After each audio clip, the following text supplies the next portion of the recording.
Que bênção, que alegria estar novamente com você.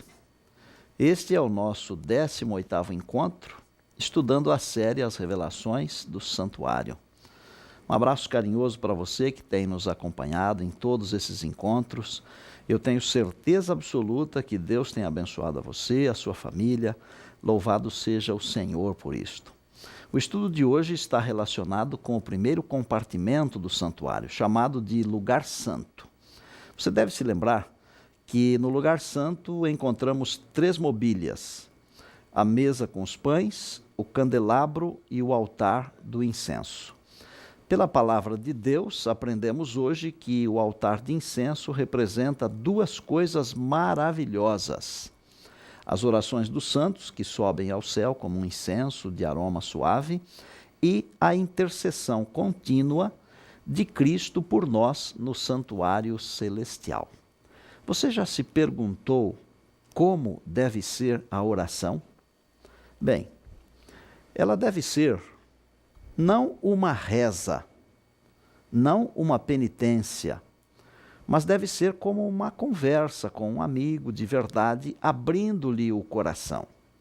Num dos estudos anteriores, dos nossos encontros anteriores, nós aprendemos sobre o dom de profecia e foi mencionado o nome de uma mulher, uma profetisa chamada Ellen White. Lembra-se? Claro que sim.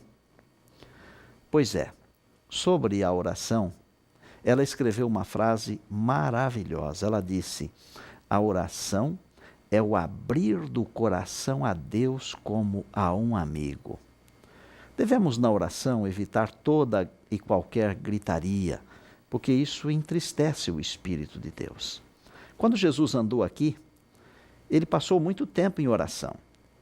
Tanto que os discípulos um dia chegaram para ele e lhe pediram: Senhor, ensina-nos a orar.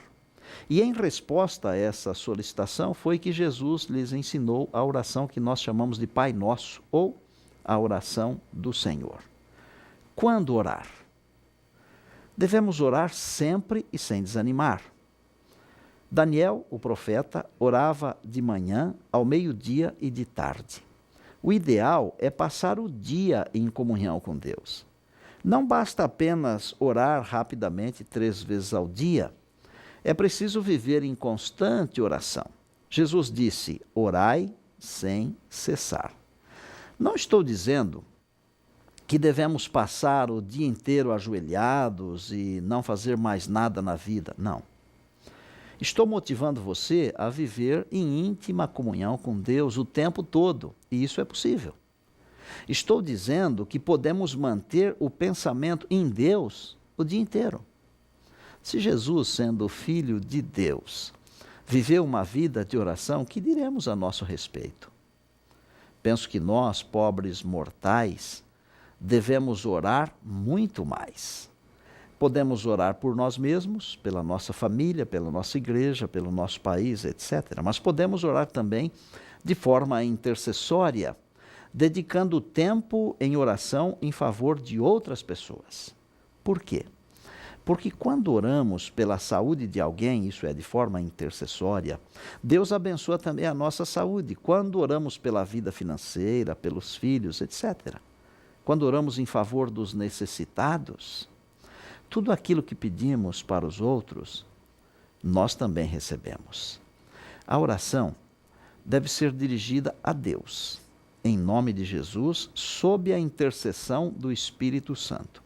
Se pensarmos que no plano da redenção, cada um dos 3 membros da divindade tem uma função específica, entendemos mais ou menos assim: que Deus o Pai é aquele que comanda tudo, que Deus o Filho é aquele que veio morrer por nós e agora vive para interceder por aqueles que se chegam a Deus para a salvação.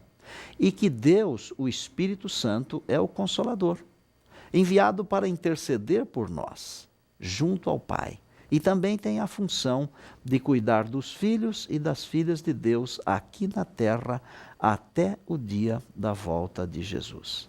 Assim, nossa prece, nossa oração deve ser a Deus, em nome de Jesus, sob a orientação do Espírito Santo, porque é Ele quem intercede por nós. desejo agora falar um pouquinho ao seu coração. Nos últimos tempos, muitas enfermidades têm afligido a humanidade. Vou citar apenas como exemplo uma receita maravilhosa para uma das enfermidades dos nossos dias: a ansiedade. Parece-me que a grande maioria dos habitantes do planeta sofre de ansiedade, não é mesmo? A receita está na Bíblia, em Filipenses, no capítulo 4, versos 6 e 7, e diz: não andeis ansiosos de coisa alguma. Em tudo, porém, sejam conhecidas diante de Deus as vossas petições pela oração, pela súplica e com ações de graça. E a paz de Deus, que excede todo entendimento, guardará o vosso coração e a vossa mente em Cristo Jesus. Se seguirmos a receita divina que passa pela oração, teremos paz no coração e na mente, isto é, seremos guardados na paz de Deus, tanto no aspecto emocional quanto no aspecto racional. Que receita maravilhosa, que Deus maravilhoso, não é mesmo? E se fazemos isso, como quem está conversando com um amigo, aí então é que o peso desaparece muito mais rapidamente. A professora Valdirene, ela frequenta uma igreja em São Paulo, na freguesia do Ó. Ela leu recentemente um livro dos que eu escrevi e aqui ela descobriu um motivo de oração. Ela leu o livro As Faces de Deus e neste livro eu conto algumas experiências. Eles estavam enfrentando um problema, a família estava enfrentando um problema porque uma pessoa da família estava internada numa UTI e estava assim indo à beira da morte. Ela reuniu toda a família e disse: olha, o pastor Estina conta uma experiência no seu livro de que Deus atendeu uma oração. Vamos nos reunir aqui em casa e vamos orar pelo nosso parente que está na UTI. Eles fizeram isso. Gente, em 10 dias, após a intercessão, a pessoa que estava enferma na UTI para morrer já estava curada completamente e já estava em casa. Nós temos que agradecer a Deus pelo ministério da oração. Coloque a sua ansiedade, a sua tristeza, a sua preocupação sobre Jesus.